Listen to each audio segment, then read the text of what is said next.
नमस्कार, मी जानकी पाठक म्हणजेच माझी माणसं या मालिकेतील तुमच्या सगळ्यांची लाडकी गिरिजा आणि मेजवानी बॉक्स ऑफिसमध्ये तुम्हा सगळ्यांचं स्वागत आहे। तर आज आपण आहोत आज काय डब्यात ह्या सेगमेंटमध्ये। तर आत्ताच लंच ब्रेक झालेला आहे आमचा, आत्ता वाजले 1:30 आणि आमचा लंच ब्रेक झालेला आहे। तर ही आहे माझी छोटीशी डब्याची बॅग। युजुअली थोडीशी मोठी असते पण आज जरा कमी आणलेलं आहे। तर माझ्याकडे आहेत 2 डबे। तर ॲज युजुअल जसं आपण सगळेच जण जेवतो, आमच्याकडे सेटवर अप्रतिम खाणं असतं आणि ऑफकोर्स सगळेच जण काही ना काहीतरी डबा आणतात। सो आम्ही सगळेच जण थोडं मिळून काही ना काहीतरी आणत असतो। तर आज माझ्याकडे डब्यात आहे गवारीची भाजी। गवारीची भाजी आता मी कॅमेऱ्यावर तसं सांगणार नाही की मला ही भाजी फार आवडत नाही, कारण आई मारेल मला घरी गेल्यावर। सो मला ही भाजी खूप आवडते आणि ह्याच्यामध्ये पोळ्या असतील डेफिनेटली। आणि ह्याच्यामध्ये आहेत पोळ्या। तर ऑफकोर्स आम्ही सगळेच जण मिळून थोडा थोडा डबा शेअर करतो। सगळ्यांच्या डब्यामध्ये काही ना काहीतरी कमाल आलेलं असतं। त्यात आमच्या सेटवरचं खाणं असतं, आम्ही सगळे मिळून एकत्र जेवतो।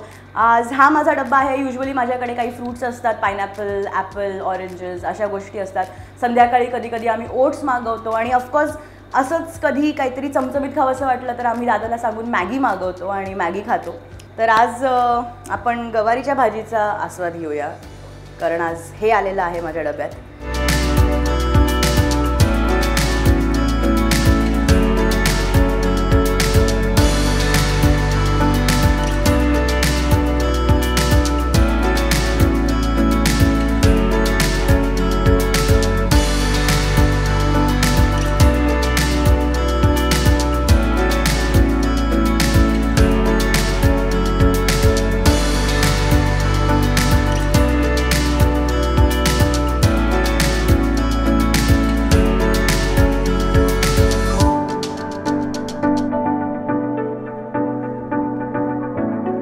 बापरे, डाएट प्लॅन तर असा काही नाही आहे। ऑब्व्हियसली कधी जर जास्त खाणं झालं तर आमची इथलीच लोक आम्हाला ओरडत असतात, but that is okay.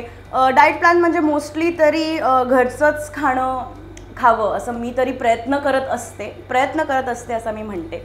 But of course आम्ही दिवसभर इथे असतो, आम्ही दिवसभर काम करत असतो, घरी जायला उशीर होतो, सकाळी लवकर यायचं असतं। या हिशोबात कधी लाईफ थोडी बोरिंग होते। मग खाण्याच्या निमित्ताने जरा लाईफ एक्साइटिंग करूया असं वाटतं।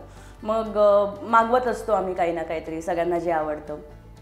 तर असं तरी काही नाही, but I think diet plan काही म्हणता येणार नाही, पण शक्यतो घरचं जेवण। आणि आमच्याकडे सगळ्यांकडूनच एवढे डबे येतात घरून, त्यात आमची जी आईची भूमिका करते स्मिता सरवदे, तिच्याकडून जो डबा येतो तो कमाल असतो। तर आम्ही आय थिंक सगळं तेच करत असतो।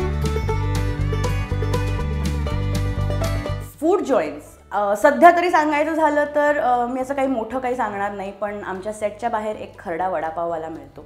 तर तो वडापावमध्ये खरडा, ठेचा असं सगळं मिक्स करून तो वडापाव देतो। तो अप्रतिम असतो, म्हणजे आठवड्यातनं एकदा ते आमचं होतं की ठेचा वडापाव मागवायचा का असं होतं।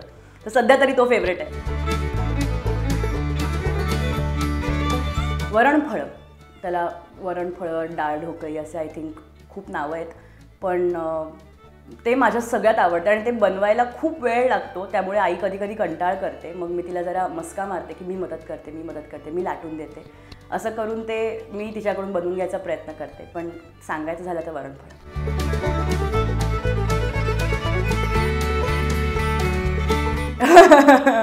बापरे, मला कुकिंगची आवड आहे। मी खूप काही बनवत असते। मला असं वाटतं सगळ्यात पहिले मी फसण्याचं जर म्हणायचं झालं तर मी केक बनवत होते। बिकॉज मी बेकिंग आय थिंक 2019मध्ये मी सुरू केलं, घरी बेकिंग सुरू केलं रेसिपीज बघून। आणि आपला जो लोफ केक असतो तो मी बनवत होते आणि त्याच्यामध्ये आय थिंक बेकिंग पावडर जरा जास्त पडली, त्याच्यामुळे तो बेक होताना ओव्हरफ्लो झाला होता। सो आय थिंक तेच असेल फसलेलं। पावभाजी म्हणेन मी। पावभाजी आणि तितकी खायला मिळत नाही, सो आय थिंक ते बदलायला हवं जरा। आज घरी गेल्यावर राहायला सांगेन की पावभाजी कर। सो हे होतं माझं रुटीन। माझा व्हिडिओ कसा वाटला हे आम्हाला कॉमेंट्समध्ये नक्की कळवा, लाईक करा, शेअर करा। Thank you so much.